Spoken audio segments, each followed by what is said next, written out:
World cup లో టీమిండియాకు తిరుగు లేకుండా పోయింది. వరుస విజయాలతో దూసుకుపోతోంది. విజయాల మోత మోగిస్తోంది.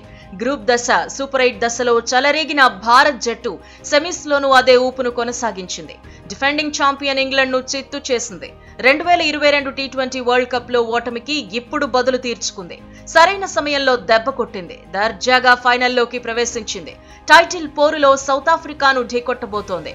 గయానాలో జరిగిన పోరులో టాస్ ఓడిన టీమిండియా తన ప్రణాళికలను అమలు చేసింది.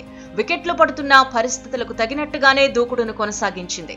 నిజానికి వరల్డ్ కప్ లో ఫామ్ తో ఇబ్బంది పడుతున్న కోహ్లీ మరోసారి తక్కువ స్కోర్కే పెవిలియన్ చేరాడు.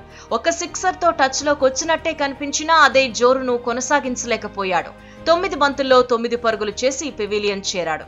ఆ తర్వాత వన్ డౌన్ లో వచ్చిన పంత్ కూడా ఎక్కువసేపు క్రీజ్ లో నిలవలేకపోయాడు. దూకుడును చూపించలేకపోయాడు. 6 బంతుల్లో 4 పరుగులు చేసి అవుట్ అయ్యాడు. ఈ దశలో కెప్టెన్ రోహిత్ శర్మ మరింతగా బాధ్యతను తీసుకున్నాడు. డైనమిక్ బ్యాటర్ సూర్యకుమార్ యాదవ్ కూడా పిచ్ పరిస్థితులకు తగినట్టుగా ఆట తీరును మార్చుకున్నాడు. ఛాన్స్ దొరికినప్పుడల్లా భారీ షాట్లు ఆడేశాడు.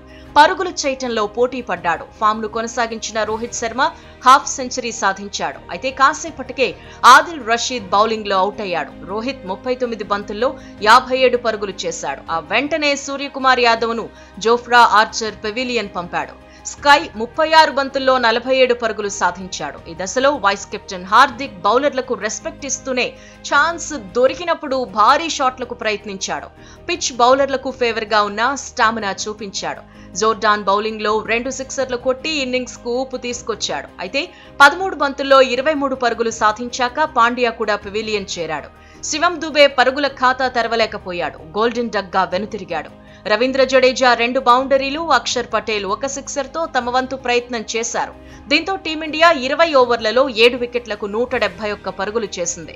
ఇంగ్లాండ్ బౌలర్లలో జోర్డాన్ అత్యధికంగా 3 వికెట్లు దక్కించుకున్నాడు. 172 పరుగుల టార్గెట్ తో బరిలో దిగిన ఇంగ్లాండ్ ఆరంభంలో ఆచితూచి ఆడింది. కానీ అక్షర్ పటేల్ ఎంట్రీతో సీన్ మారిపోయింది.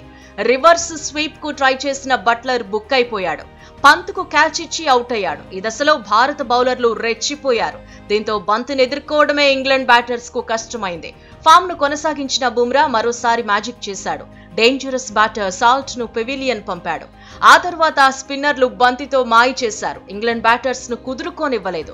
వచ్చిన వాళ్ళని వచ్చినట్టుగా మడత పెట్టేశారు. మిడిల్ ఆర్డర్ లో హ్యారీ బ్రూక్, ఆ తర్వాత జోఫ్రా ఆర్చర్ మాత్రమే కాస్త పరుగుల కోసం ప్రయత్నించారు. కానీ భారత బౌలర్ల దెబ్బకు ఇంగ్లాండ్ నిలవలేకపోయింది. 16.4 ఓవర్లలో 103 పరుగులకే ఆలౌట్ అయింది. 4 ఓవర్లలో 23 పరుగులు మాత్రమే ఇచ్చిన అక్షర్ పటేల్ 3 కీలక వికెట్లు తీశాడు. కుల్దీప్ యాదవ్ కూడా అంచనాలకు తగినట్టే బౌలింగ్ చేశాడు. 4 ఓవర్లలో 19 పరుగులు మాత్రమే ఇచ్చాడు. 3 వికెట్లు దక్కించుకున్నాడు. బుమ్రా 2.4 ఓవర్లలో 12 పరుగులు ఇచ్చాడు. 2 వికెట్లు సొంతం చేసుకున్నాడు. టీమిండియా విజయంలో కీలక పాత్ర పోషించిన అక్షర్ పటేల్ కు player of the match award దక్కింది.